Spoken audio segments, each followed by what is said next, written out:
Hallelujah. प्रभु की महिमा हो। फिर से एक बार आत्मिक मन्ना कार्यक्रम में एक नए वीडियो के साथ आपके सामने आते हैं।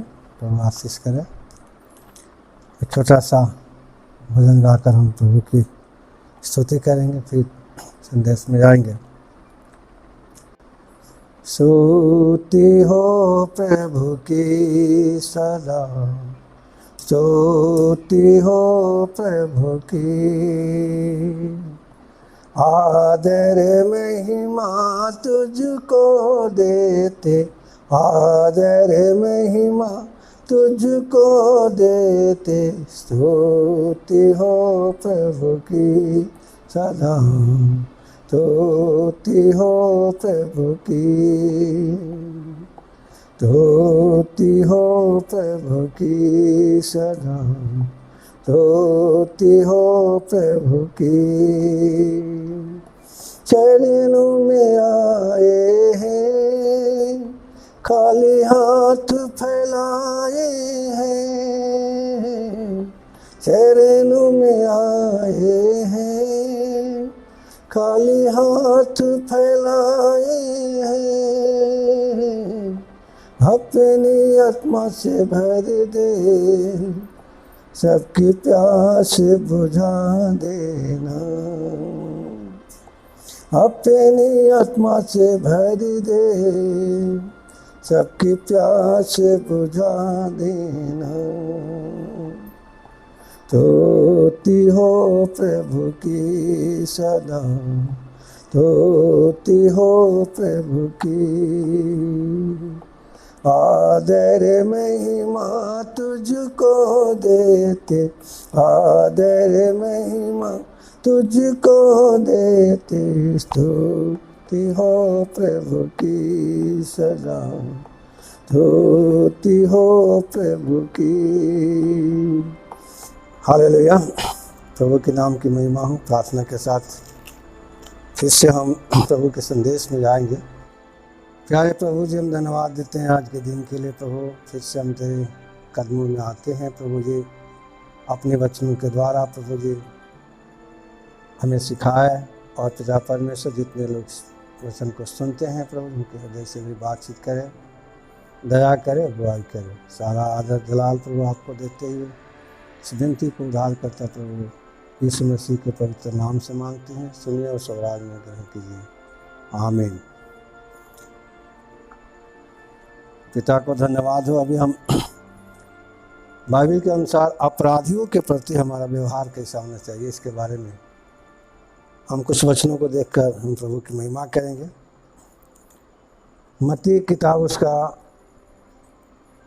18 का 15 में लिखा है, यदि तेरा भाई तेरे विरुद्ध पाप करे तो जा और अकेले में बातचीत करके उसे समझा, यदि वह तेरी सुने तो तूने अपने भाई को पा लिया। प्रभु के नाम की महिमा हो।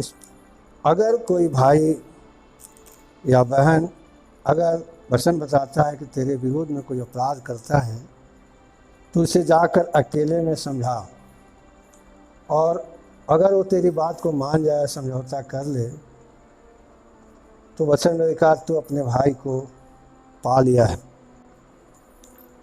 और हम लूका की किताब उसका 17 का 3 में देखते हैं, उसमें भी लिखा है, सचेत रहो, यदि तेरा भाई अपराध करे तो उसे समझा, और यदि पछताए तो उसे क्षमा कर। वचन हमें बताता है कि सावधान, सचेत रहो, यदि तेरा भाई अपराध करे और पछताए तो उसे क्या करना है, क्षमा कर। वचन में साफ बताता है अगर वो पश्चाताप करता है, अपनी गलती को मान लेता है, तो उसे क्षमा करना है। और जब हम गलातियों उसका 6 का 1 में देखते हैं तो उसमें भी लिखा है, हे भाइयों, यदि कोई मनुष्य किसी अपराध में पकड़ा भी जाए तो तुम आत्मिक हो, नम्रता के साथ ऐसे संभालो, और अपनी भी चौकसी रखो कि तुम भी परीक्षा में ना पड़ो।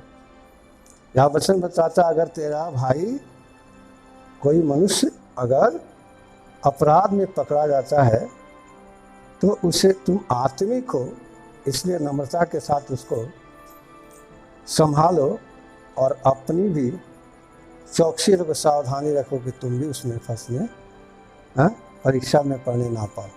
वचन में साफ बताता है, अगर कोई भाई या बहन अपराध करते हुए पकड़ा जाता है तो आत्मिक होने के नाते हमें क्या करना है, उसको संभालना है, उसको समझाना है, लेकिन उसके साथ उसके उस अपराध में सहभागी नहीं होना है।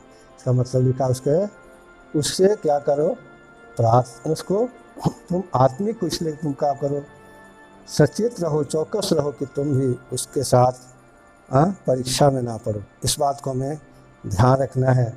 याकूब भी इस बात को बताते हैं 5:19 और 20 में इस प्रकार से लिखा हुआ है, हे भाइयों, यदि तुमने कोई सत्य के मार्ग से भटक जाए और कोई उससे फेर लाए तो वह यह जान ले कि जो कोई किसी भटके हुए पापी को फेर लाएगा वह एक प्राण को मृत्यु से बचाएगा और अनेक पापों पर पर्दा डालेगा। वचन बताता है हमें क्या करना है, जो सत्य से भटक गया है, जो सही रास्ते से भटक गया है, उसको उस सत्य की रास्ते से जो भटक गया है उसको फिर से सत्य पर लाने के लिए उसको हमें सलाह देना है, उसके लिए कोशिश करना है, उसके लिए प्रार्थना करना है।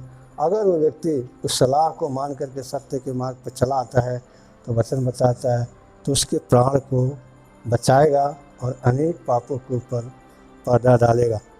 दूसरा पद हम देखते हैं मत्ती उसी 18:16 में इस प्रकार से लिखा है, यदि वह न सुने तो 1 या 2 जन को अपने साथ और ले जा कि हर एक बात जो 2 या 3 गवाहों के मुंह से निश्चित की जाए।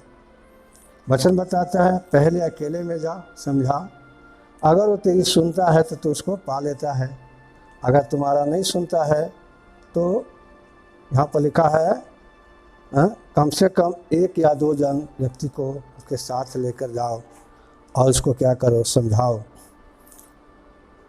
इस प्रकार से हमें वचन में चेतावनी देता है कि अगर मेरा नहीं सुनता है तो 1-2 लोगों को लेकर के उनके साथ में जाकर के उसको समझाना है। फिर व्यवस्था विवरण में लिखा है, व्यवस्था विवरण उसका 17:6 में लिखा है, जो प्राण दंड के योग्य ठहरे वह एक ही के साक्षी में न मार डाला जाए, किंतु 2 या 3 मनुष्यों को साक्षी से मार डाला जाए। यहाँ पर लिखा अगर कोई अपराध में प्राण युक्त है के लिए है तो वहाँ एक की साक्षी पर उसको मौत की सज़ा नहीं दिया जाए, बल्कि 2 या 3 गवाहों के आधार पर उसका न्याय किया जाए। और जब उसका 19:15 में पढ़ते हैं तो उसी में लिखा हुआ है, व्यवस्था विवरण 19:15 में, किसी मनुष्य के विरुद्ध किसी प्रकार के अधर्म या पाप के विषय में, चाहे उसका पाप कैसा भी क्यों न हो, एक ही जन की साक्षी न सुनना, परंतु 2 या 3 साक्षियों को कहने से बात पक्की ठहरे। यहाँ पर वो बताता है कि किसी भी व्यक्ति के बारे में एक जन की साक्षी को सुन करके उसको निर्णय नहीं करना, बल्कि 2 या 3 लोगों को साक्षी को द्वारा जो बात होता है वो पक्का ठहरता है। इसलिए हमें एक ही व्यक्ति को सुन करके न्याय नहीं करना है, बल्कि 2 या 3 व्यक्तियों को उसके बारे में अगर एक ही बात पर वो सहमत होते हैं तभी उसको न्याय करना है। इस प्रकार से प्रभु के वचन में लिखा। फिर यूहन्ना 8:17 में देखते हैं, उस प्रकार से लिखा हुआ है, यूहन्ना 8:17, तुम्हारी व्यवस्था में भी लिखा है कि दो जनों की गवाही मिलकर ठीक होती है। इस मसीह भी यहूदी लोगों को इस बात को बताते हैं, तुम्हारी व्यवस्था में भी लिखा है कि 2 जनों की गवाही मिलकर ठीक होती है।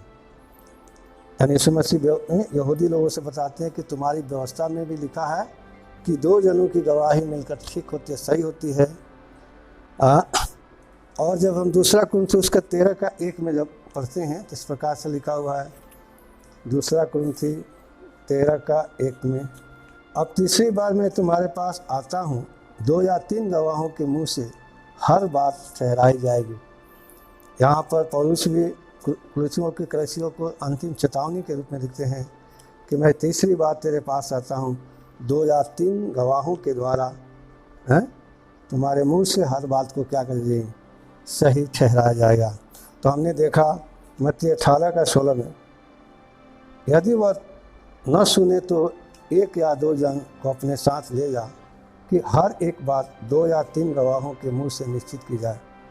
फिर हम देखते हैं 17 में लिखा है, यदि वह उनकी भी ना माने तो कलीसिया से कह दे, परंतु यदि कलीसिया की भी ना माने तो तू उसे अन्य जातियों या मौसूल लेने वाले जैसा जान। अभी तीसरा विकल्प हम देखते हैं कि अगर 2 जन की बात को नहीं मानता है, अकेले की बात नहीं मानता है, तो तीसरा उसमें व्यवस्था है ताकि तुम कलीसिया को ये बात बताओ, कलीसिया में बताओ, और कलीसिया की भी अगर वो नहीं सुनता है तो उसको अन्य जाति या मौसूल लेने वाले को समझो, पापी की तरह जान। तो यहाँ पर हम देखते हैं 1 कुरिन्थियों 6 का जब 1 से 6 में लिखा है, तो उसमें लिखा है कि तुम्हारे बीच में क्या होते हैं, झगड़े होते हैं, तुम जगत का न्याय करने वाला है।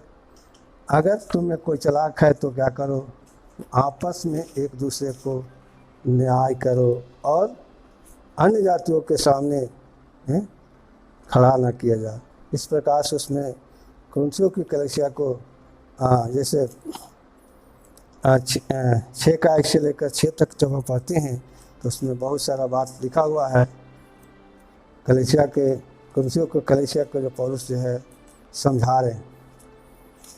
तो उसमें हम देखते हैं, क्या तुम में से कोई यह हियाव नहीं कि दूसरे के साथ झगड़ा हो तो फैसले के लिए अधर्मियों के पास जाए और पवित्र लोगों के पास न जाए? क्या तुम नहीं जानते कि पवित्र लोग जगत का न्याय करेंगे? इसलिए जब तुम जगत का न्याय करना है तो क्या छोटे से छोटे झगड़ों का भी निर्णय करने के योग्य नहीं? क्या तुम नहीं जानते कि स्वदूतों का न्याय करेंगे? तो क्या सांसारिक बातों का निर्णय ना करें? यदि तुम्हें सांसारिक बातों का निर्णय करना हो तो क्या उन्हें ही बैठाओ जो कलीसिया में कुछ नहीं समझे जाते। मैं तुम्हें लज्जित करने के लिए कहता हूँ, क्या सचमुच तुम में एक भी बुद्धिमान नहीं मिलता जो अपने भाइयों का निर्णय कर सके? तुम में भाई भाई में मुकदमा होता है और वह भी अविश्वासियों के सामने। स्पष्ट लिखा है अभी तुम्हें किसी प्रकार की अगर विवाद होता है तो आपस में बुद्धिमान पवित्र आत्मा से भरे हुए भाई के साथ बातचीत करके उसको निपटारा कर लो, ताकि अन्य जातियों के सामने तुम्हें खड़े होना ना पड़े। तो प्रभु के वचन में इस प्रकार से चेतावनी है कि हमें क्या करना है, और जो प्रभु में अच्छा ज्ञान रखते हैं, प्रभु को वचन का ज्ञान रखते हैं, उनसे समझौता करके हमें क्या करना है, उसका समझौता करना है। अगर उसका भी नहीं मानता है तो वचन बताता है उसको अन्य जाति या मौसूल लेने वाले समझना है। फिर हम देखते हैं रोमियो 16 का 17 में लिखा है, अब हे भाइयों, मैं तुमसे विनती करता हूँ कि जो लोग इस शिक्षा के विपरीत जो तुम न पाई है फूट डालने और ठोकर खिलाने का असमर्थ का कारण होते हैं, उन्हें टाल दिया करो और उनसे दूर रहो। वचन बताता है जो कोई परमेश्वर की वचन को शिक्षा को नहीं मानता है उनसे तुम अलग रहो। तब इस प्रकार से प्रभु का वचन चेतावनी देता है। दूसरा थिस्सलुनीकियों 3:6 में इस प्रकार से लिखा है, हे भाइयों, हम तुम्हें अपने प्रभु यीशु मसीह के नाम से आज्ञा देते हैं कि तुम हर एक भाई से अलग रहो जो अनुचित चाल चलता है, जो शिक्षा उसने हमसे पाई है उसके अनुसार नहीं चलता। वचन हमें साफ बताता है कि हे भाइयों, तुम वैसे भाई से अलग रहो, दूर रहो जो अनुचित चाल चलता है, यानी जो शिक्षा पाया उसके अनुसार नहीं चलता।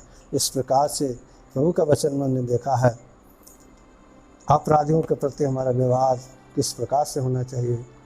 प्रभु का वचन हमें ये सिखाता है, आम आत्मिक है तो हमें इस प्रकार से इन वचनों के द्वारा हमें प्रभु के मार्ग पर चलना है, चलने के लिए दूसरों को उत्साहित करना है ताकि प्रभु का मार्ग का बदनामी ना हो। तो इस वचनों से आशीष करें। हम प्रार्थना करेंगे। स्वर्गीय पिता, हम आपको धन्यवाद देते हैं तेरे इस पवित्र कलाम के लिए प्रभु, तो अपराधियों के प्रति हमारा कर्तव्य किस प्रकार से, हमारा व्यवहार कैसा होना चाहिए प्रभु जी।